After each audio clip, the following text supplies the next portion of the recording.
for Ultimate Team Coins, check out thefootshop.com. The link is in the description below, and if you use the discount code NEPO at checkout, you get a discount on your coins. Alright guys, so today we are taking a look at Rio Ferdinand as a legend in the making, the Manchester United superstar. He has won a lot in his career. He spent a long time at United and also played for West Ham and Leeds.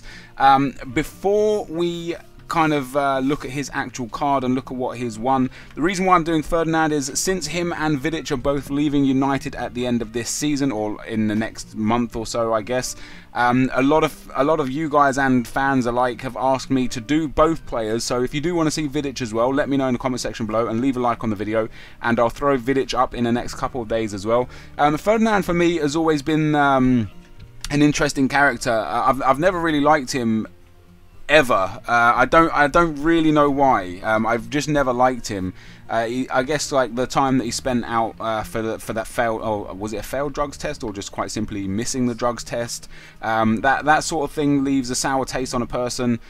For me anyway, the fact, you know, when someone just, I don't know if it is deliberate, you know, nobody really knows the ins and outs, but the fact that he was there and he was banned for 8 months for drug abuse, whether he did it or not, is kind of irrelevant at this point. But I don't know, that sort of thing always makes me look at a player and think, do you know what, look at you and what you're earning and what you get to do for a living, and you missed a drugs test. Like, it's not good enough, it's not acceptable.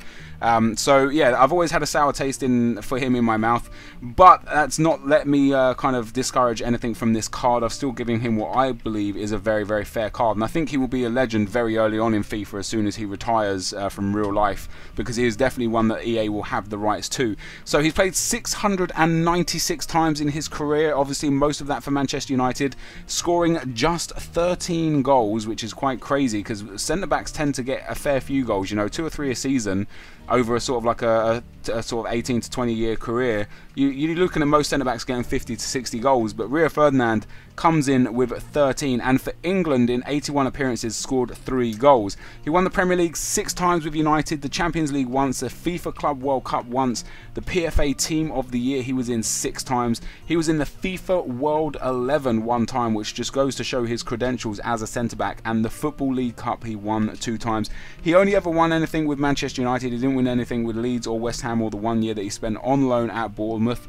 And yeah, so moving on to his card, 2-star skill moves, as most centre-backs will have, 3-star weak foot. He's, you know, right-footed obviously through and through. Probably could argue the case for a 2-star weak foot, but I think FIFA typically tends to give people, unless they're like notoriously bad with their weak foot, like to the point where you're like, holy shit, don't give this guy the ball on his weak foot, I think they typically give them a 3 or 4-star weak foot. So 3-star for me suits Ferdinand. Now his card was very easy for me because Ferdinand is a no-nonsense defender. He's not the fastest, but he's definitely no slouch. But Ferdinand is more of a very tactical defender. You know, he's in the right places, he gets in solid blocks, he defends with his heart, and he's just like for me, a leader. Like, you know, he's a born winner, Ferdinand, and that's why I've given him the 73 pace, the 90 defending with the 87 heading. Considering how tall he is, I don't know exactly how tall he is, but he looks like a lanky motherfucker. I'd assume like what, 6'3", something like that, maybe 6'4". Okay, so Wikipedia says 6'2", but you know, Wikipedia has been known to be wrong. I'd say maybe 6'3". Although, if with the facts staring me in the face, maybe he's just 6'2". But still, he's tall, and for a tall guy, you would think his heading would be a bit better. But like for me, again, like watching Ferdinand over the years, his defending was more the blocks that he puts in and the work rate as a defender that he put into Manchester United and what they won throughout his career. Was there more so than ever than knowing him for his like incredible aerial ability, which is strange for a tall, solid centre-back like him. So I've given him that as a card, guys. You can see his current card in FIFA. They've got him at 84 defending and only 78 heading, which I think is a little bit outrageous because the man's you know, he's a bit old now. He's getting on like 35 years old as a footballer. But he's still world class. Like, yeah, he hasn't played as many games this season because of injuries and so on and so forth, but when he's in the team, he's still like a credit to United. You know, they're playing with defenders like fucking Phil Jones at the moment, and you put Phil Jones. Actually, let me go on to Phil Jones' card. If Phil Jones has higher heading than Rio Ferdinand on FIFA 14, I will lose my fucking shit. Okay, so Phil Jones has 76 heading compared to Ferdinand's 78. I just think it's outrageous that he's only got 78. Even at his age and his abilities now, it should still at least be 81 or 82.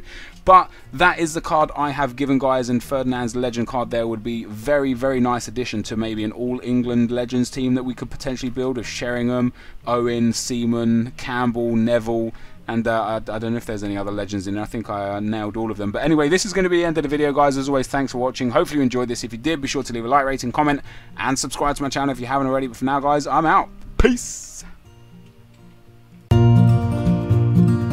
Games before I play Harry, they'll go up to 7 chemistry. But it's not going to be important with chemistry when I'm blitzing down the wings, crossing the ball in and banging in some headers. As we move into the midfield, guys, I have gone for a new formation this time. Every other event I've done the 4-1-2-1-2. I've gone for the 4-4-2 today, the CDM version.